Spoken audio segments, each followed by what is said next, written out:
हाँ जी, good afternoon बच्चों, good afternoon. तो लास्ट क्लास में मैंने आपको बच्चों हेडिंग लिखवाई थी कंसंट्रेशन ऑफ अ सॉल्यूशन, और कंसंट्रेशन का मैंने आपको मतलब बताया था। मैंने शायद आपको ये नहीं बताया था कि सॉल्यूट क्या होता है और सॉल्वेंट क्या होता है। लिखवा दिया था क्या? शायद आपको मैंने लिखवा दिया था। सॉल्यूट और सॉल्वेंट, सॉल्यूट तो वो जो डिसॉल्व होता है और सॉल्वेंट वो जिसमें डिसॉल्व हो रहा है। तो बच्चों ये जो कॉन्सेंट्रेशन ऑफ सॉल्यूशन है, मतलब कि कितना सॉल्यूट प्रेजेंट है कितने सॉल्यूशन में, इसे हम लोग तीन तरीकों से एक्सप्लेन कर सकते हैं। तीन तरीकों से हम लोग बता सकते हैं। पहला हम लोग करने जा रहे हैं मास परसेंटेज, या इसे मास बाय मास परसेंटेज भी कहा जा सकता है, या तो सिर्फ मास परसेंटेज या फिर मास बाय मास परसेंटेज भी इसे कहा जा सकता है। परसेंटेज हम लोग भाई कैसे निकालते हैं? जैसे अपने मार्क्स की परसेंटेज की बात करें तो नीचे तो रखते हैं टोटल मार्क्स, ऊपर जितने मार्क्स तुम्हारे आए हैं मल्टीप्लाई बाय 100। ऐसे ही मास परसेंटेज का मतलब है नीचे तो रखो तुम टोटल मास। टोटल मास किसका? सॉल्यूशन का, जो कि कब बना है? जब तुमने सॉल्यूट और सॉल्वेंट को मिला दिया। तो नीचे तो आप रखेंगे mass of solution. Mass of solution का मतलब है mass of solute plus mass of solvent. और ऊपर आप रखिए बच्चों मास ऑफ सॉल्यूट, कि सिर्फ सॉल्यूट का कितना मास, कितना ग्राम आपने लिया है। और अगर उससे आप मल्टीप्लाई कर दें 100 से, तो यही आपका क्या बन जाएगा? मास परसेंटेज, या फिर mass by mass percentage. Formula लिख लो, फॉर्मूला लिख लीजिएगा।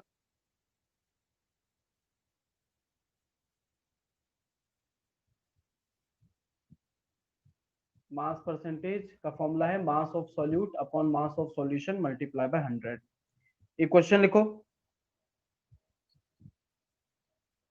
क्वेश्चन लिखो। A solution is prepared by, a solution is prepared by mixing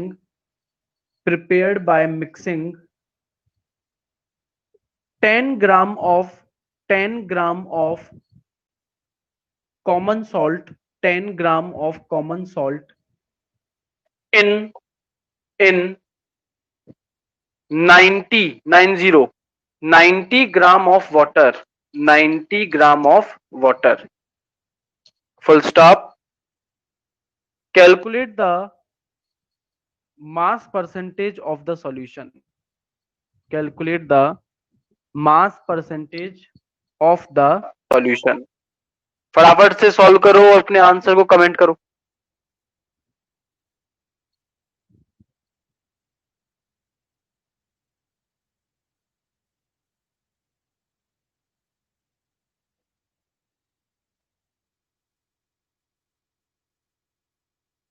ठीक है बच्चों, गुड आफ्टरनून हो गया। आप लोग लेट ज्वाइन कर रहे हो। क्वेश्चन दिया, इस क्वेश्चन को सॉल्व करो।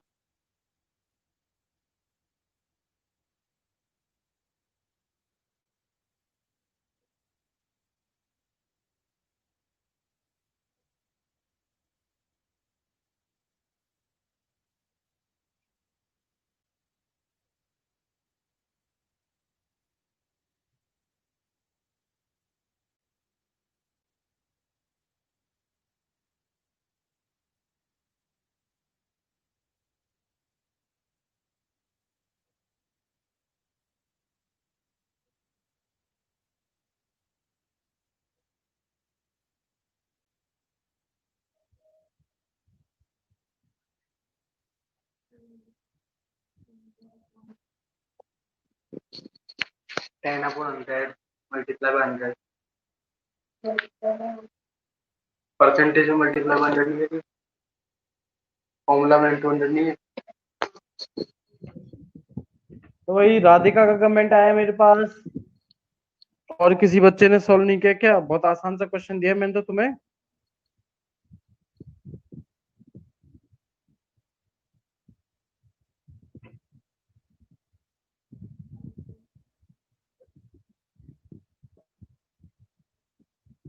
भाई फॉर्मूला के अकॉर्डिंग मास ऑफ सॉल्यूट, यहाँ पर कॉमन सॉल्ट जो है वो आपका सॉल्यूट हो गया 10 ग्राम, अपॉन मास ऑफ सॉल्यूशन। मैंने तुम्हें सॉल्वेंट का मास दिया है और सॉल्यूट का मास सॉल्यूशन का नहीं दिया, पर सॉल्यूशन का तुम लोग कैलकुलेट कर लोगे, सॉल्यूट और सॉल्वेंट को जोड़ दो तो 90 प्लस 10 आपका आ जाएगा 100, तो 10/100 मल्टीप्लाई बाय 100 आंसर आ जाएगा आपका 10%। एक और क्वेश्चन लिखो, चलो एक और क्वेश्चन करो। what amount of what amount of common salt what amount of common salt should be dissolved what amount of common salt should be dissolved in water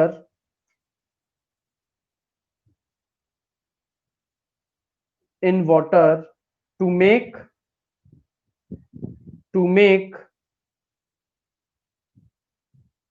50 gram solution 50 gram solution having 50 gram solution having 10% 10% 10% by mass 10% by mass। करो question को।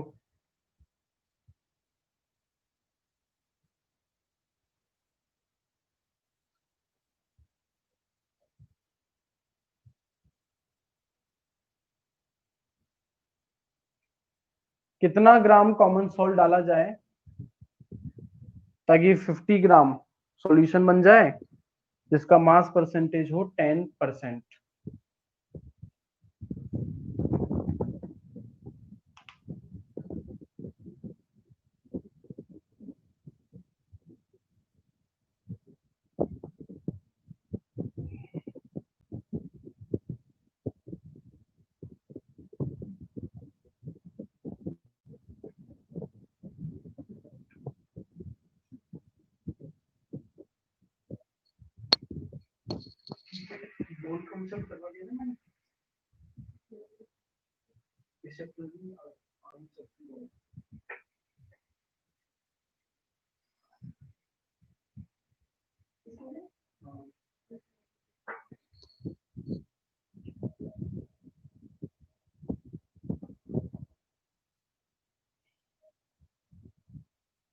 Solve नहीं हुआ क्या अब तक?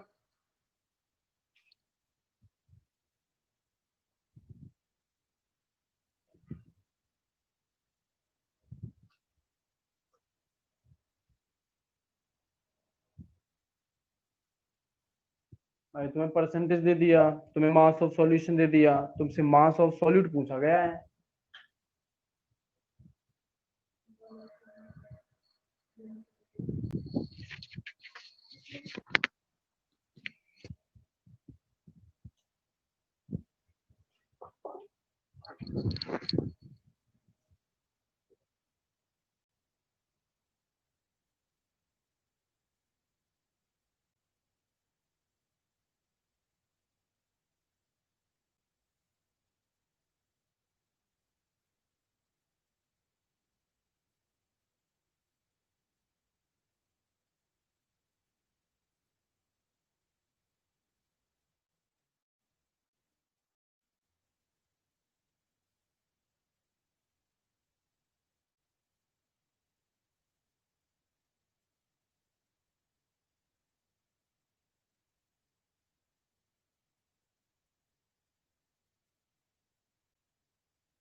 अरे बच्चों बहुत ज्यादा टाइम लग रहा है जबकि बहुत इजी सा क्वेश्चन है। आंसर आ रहा है तुम्हारा 5 ग्राम। आपका आंसर आ रहा है 5 ग्राम।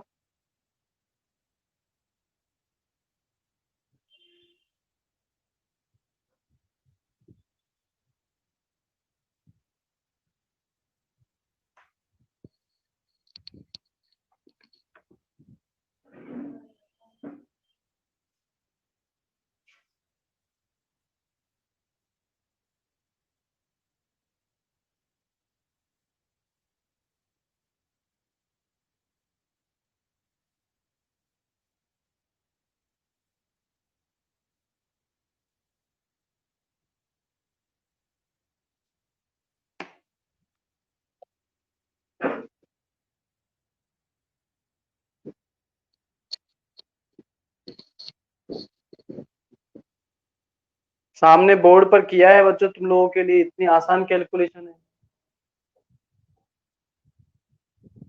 हाँ जी, पहला तुमने लिखा मास परसेंटेज, दूसरा लिखो वॉल्यूम परसेंटेज, या इसे वॉल्यूम बाय वॉल्यूम परसेंटेज भी कह सकते हो। वॉल्यूम परसेंटेज, या इसे आप चाहें तो वॉल्यूम बाय वॉल्यूम परसेंटेज भी कह सकते हो। पिछली बार तुमने मास परसेंटेज में ऊपर रखा सॉल्यूट का मास, नीचे रखा सॉल्यूशन का मास।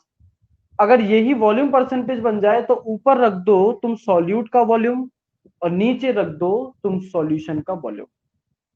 तो फॉर्मूला आपका वॉल्यूम परसेंटेज या वॉल्यूम बाय वॉल्यूम परसेंटेज का क्या बन जाएगा, लिख लो, नोट डाउन कर लो। Volume of solute upon volume of solution multiply by 100।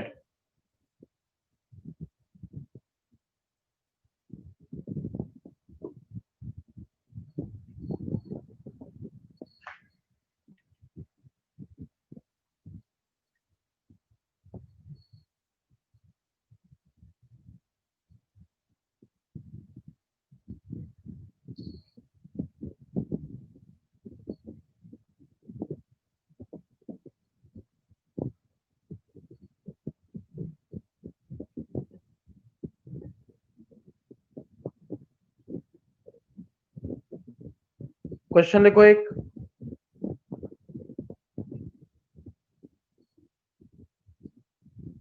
what volume of lemon juice, what volume of lemon juice is dissolved is dissolved in 1 liter, is dissolved in 1 liter of solution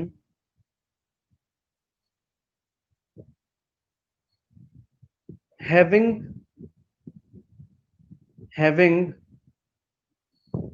volume percentage of having volume percentage of 10%।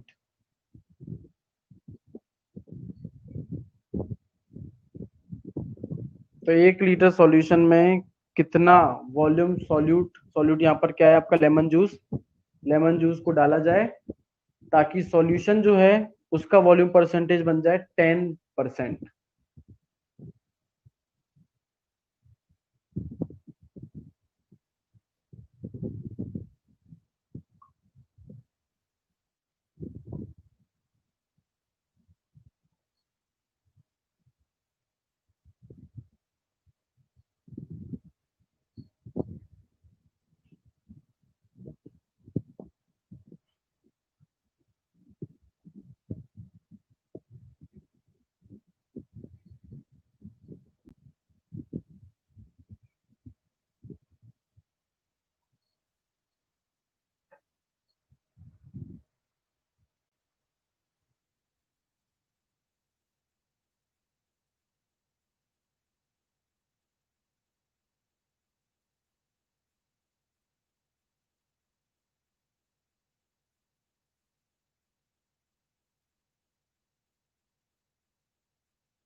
बच्चों बहुत ज्यादा time लग रहा है।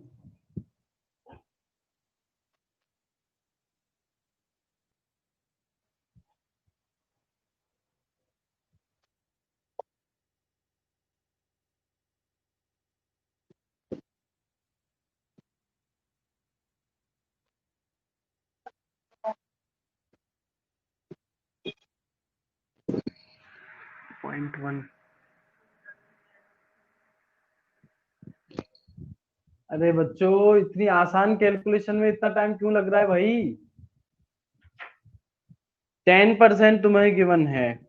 10 = volume तुम्हें नहीं पता solute का, उसको एक्स मान लो। 10 = x अपॉन में कह रहा है कि भाई 1 लीटर, तो अपॉन 1 रख दो, मल्टीप्लाई बाय 100। एक्स की वैल्यू आपकी आएगी 10/100 कह दो, या फिर इसे 0.1 कह दो। आपका आंसर आएगा 0.1 लीटर। 0.1 लीटर का मतलब 100 मिलीलीटर।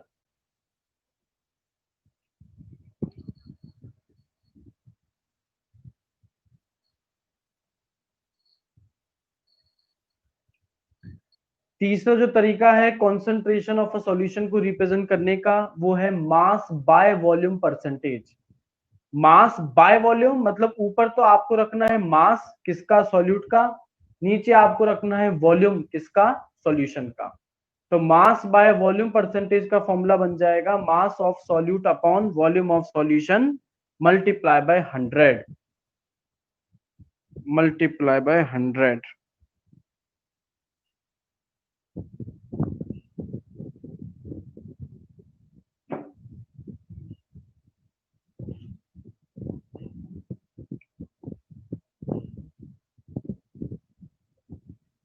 और आप लोग सिंपल कैलकुलेशन में ही बहुत टाइम लगा रहे हैं, इस वजह से मैं इसका कोई क्वेश्चन नहीं दे रहा तुम्हें। या दूं क्वेश्चन? चलो दे देता हूं, लिखो क्वेश्चन लिखो। A solution a solution of 300 a solution of 360 360 a solution of 360 ml, solution of 360 ml contain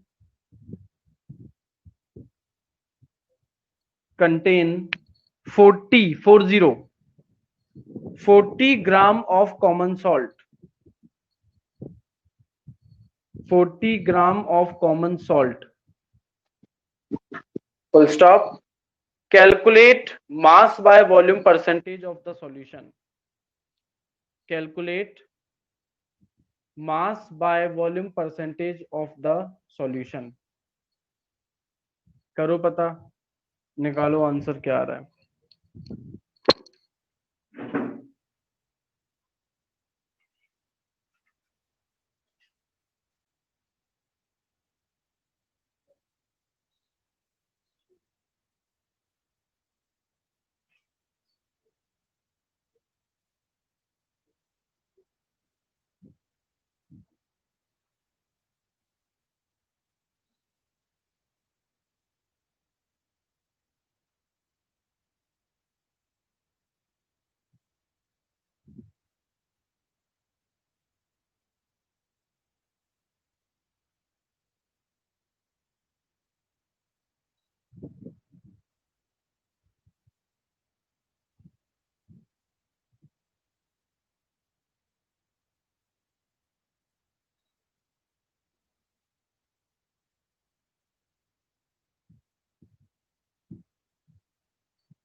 point में आंसर निकालना है, डेसिमल के बाद कम से कम एक डिजिट आपको निकालनी है, राउंड ऑफ मत करना, डेसिमल के बाद में निकालना है। आंसर जो 10 लेकर के आ रहे हो गलत है भाई। 40/360 मल्टीप्लाई बाय 100, 10 नहीं आ सकता।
हाँ जी, ये आंसर सही है। 11.1%।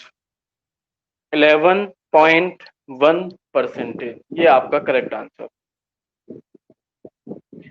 तो बच्चों, ये तो सब कुछ था सॉल्यूशन के बारे में। हमने देखा सॉल्यूशन क्या है, सॉल्यूशन किससे बना होता है, सॉल्यूशन की प्रॉपर्टीज क्या होती हैं, सॉल्यूशन की कॉन्सेंट्रेशन को आप कैसे रिप्रेजेंट कर सकते हैं।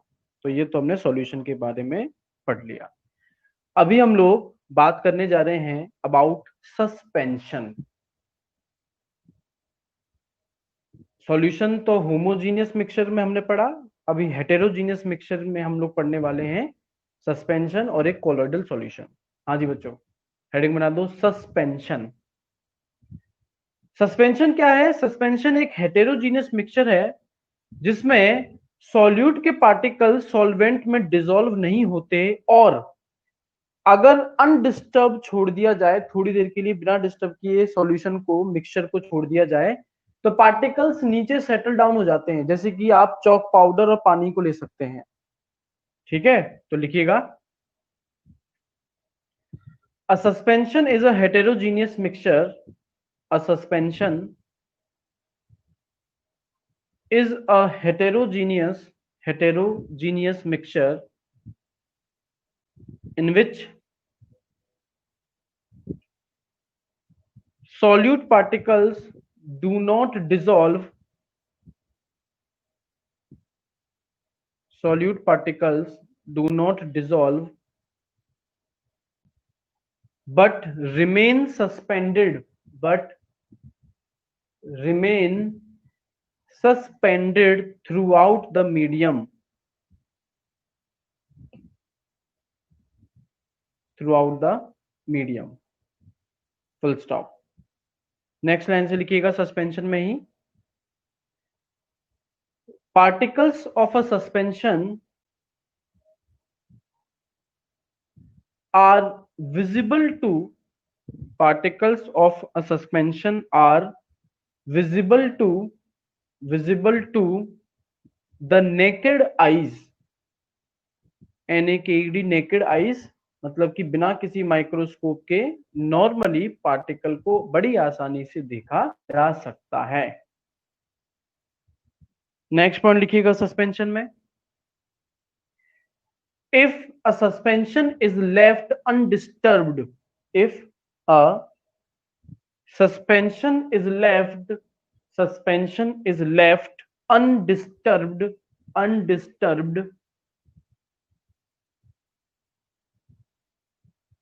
then solute particles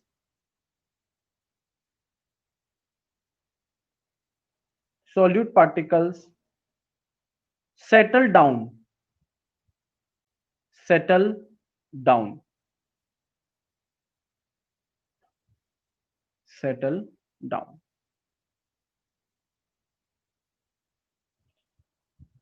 इसके अलावा बच्चों सस्पेंशन सॉल्यूशन की ही तरह टिंडल इफेक्ट को शो नहीं कर सकता। सस्पेंशन में लिख देना, suspension is opaque and do not show Tyndall effect. Do not show Tyndall effect. Example आप डाल दीजिएगा chalk powder plus water, chalk powder plus water, chalk powder.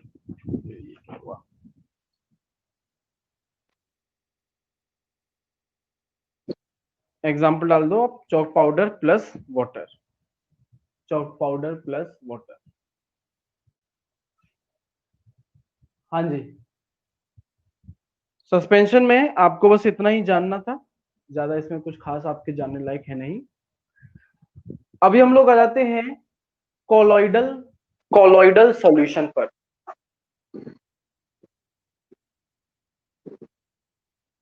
Colloidal solution, देखो जो कोलॉइडल सॉल्यूशन भी एक हेटेरोजीनियस मिक्सचर ही है, पर इसमें पार्टिकल्स का साइज जो है वो सॉल्यूशन के कंपैरिजन में तो बड़ा होता है, सॉल्यूशन के पार्टिकल से बड़ा, और सस्पेंशन के पार्टिकल से छोटा होता है। लिखिएगा कोलॉइडल सॉल्यूशन की डेफिनेशन लिखिएगा। A colloidal solution is a heterogeneous mixture. A colloidal solution is a heterogeneous mixture,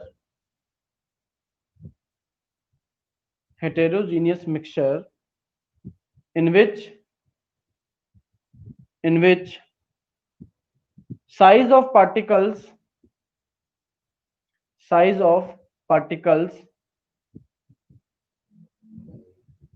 is bigger than solution, and smaller than suspension.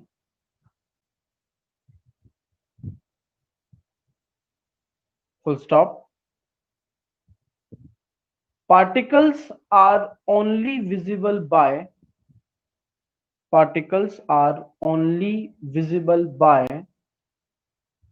Ultra microscope. तो देखे तो जा सकते हैं, पर बहुत अच्छे माइक्रोस्कोप की हेल्प से, visible by ultra microscope.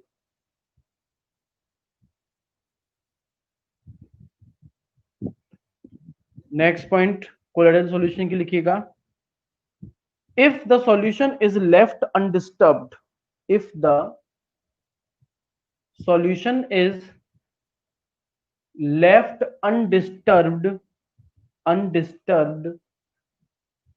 comma, particles do not settle down. इसमें पार्टिकल जो हैं वो नीचे सेटल डाउन नहीं होते हैं। और इसके अलावा एक बहुत important property, colloidal solution show Tyndall effect. Colloidal solutions show Tyndall effect. Tyndall effect क्या है, इसे समझाने के लिए मैंने बोर्ड पर एक डायग्राम बनाया है। आपने क्या लिया, एक ग्लास लिया और उसके अंदर आपने बच्चों एक कोलॉइडल सॉल्यूशन जो है वो डाल दिया।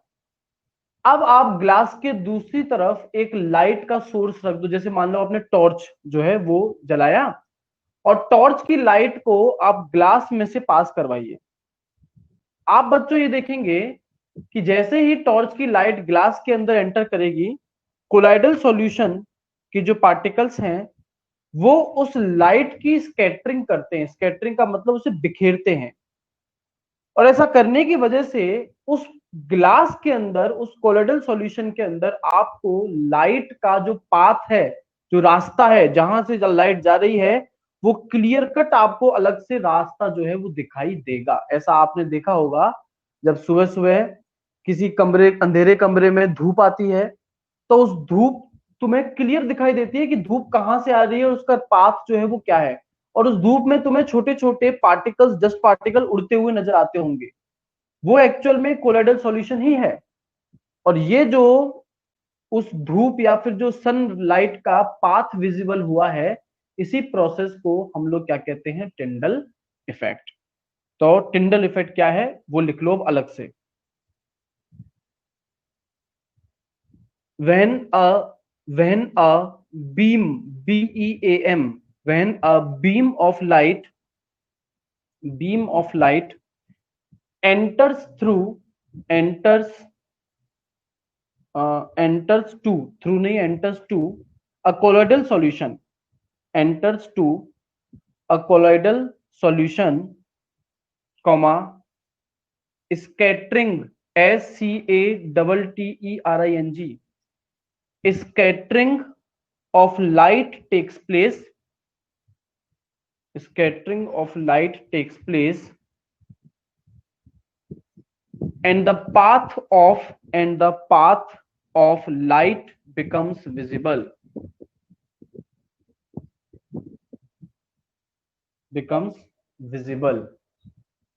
full stop. This process is called Tyndall effect.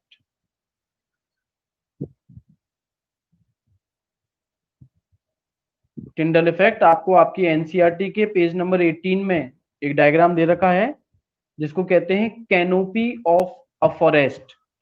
एक घने जंगल में से जब लाइट निकलती है तब उसे हम लोग बोलते हैं कैनोपी ऑफ अ फॉरेस्ट। ठीक है, ठीक है जी। टिंडल इफेक्ट सिर्फ कोलोइडल सॉल्यूशन का ही फीचर है। बच्चों कोलोइडल सॉल्यूशन में जो सॉल्यूट है उसको बोलते हैं डिस्पर्स्ड फेज, PHASE, और सॉल्वेंट को बोलते हैं डिस्पर्स्ड मीडियम। लिख दो इस चीज को। In a colloidal solution, solute is called, in a colloidal solution, solute is called dispersed phase, PHASE, dispersed phase, and solvent is called dispersed medium, and solvent is called dispersed medium। Page number 18 पर एक table है जो हम लोगों को बच्चों बनानी है। आप उसमें देख सकते हैं 4 कॉलम है। एक कॉलम में डिस्पर्स्ड फेज की फिजिकल स्टेट लिखी हुई है कि भाई लिक्विड है, सॉलिड है या गैस है, क्या है। और एक में डिस्पर्स्ड मीडियम की फिजिकल स्टेट लिखी हुई है कि गैस है, लिक्विड है या फिर क्या है, सॉलिड है। और फिर एक में कॉलम में टाइप लिखा हुआ है, मतलब सॉल्यूशन मारते हैं। और चौथे में बच्चों दे रखा है एग्जाम्पल।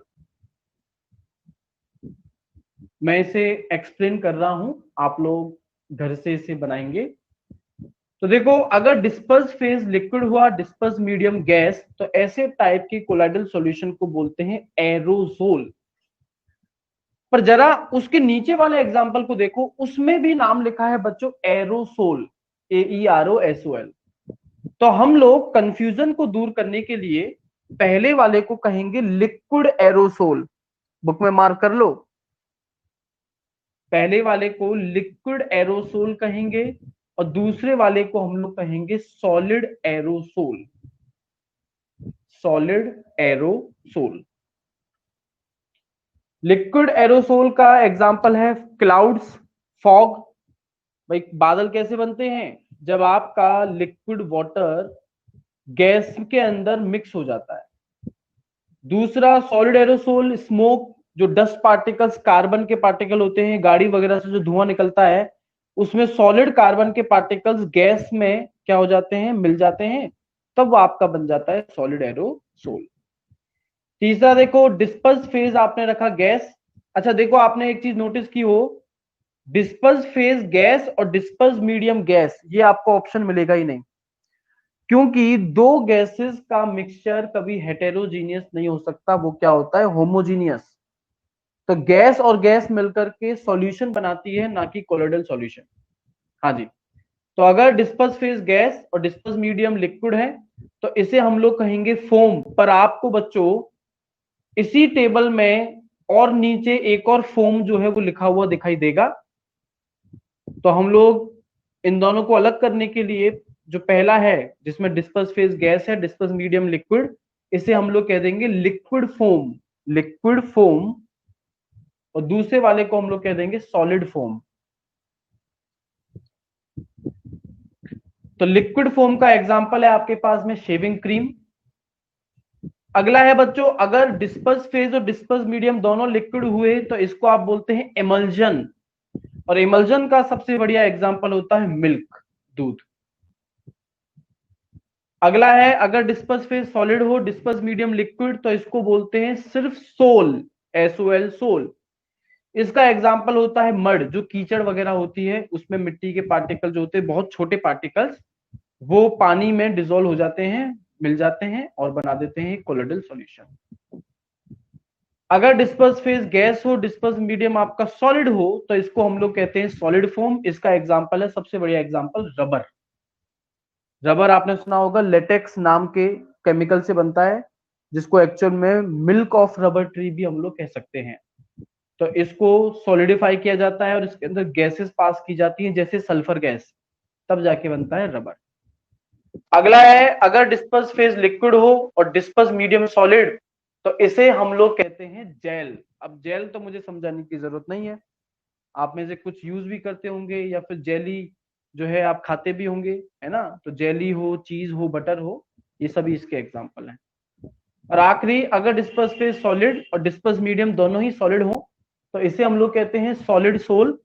एग्जाम्पल हो सकता है मिल्की ग्लास या कलर्ड ग्लास, जो कलरफुल ग्लासेस बनते हैं वो, या फिर जो जेम स्टोन्स हमारे पास में आते हैं वो।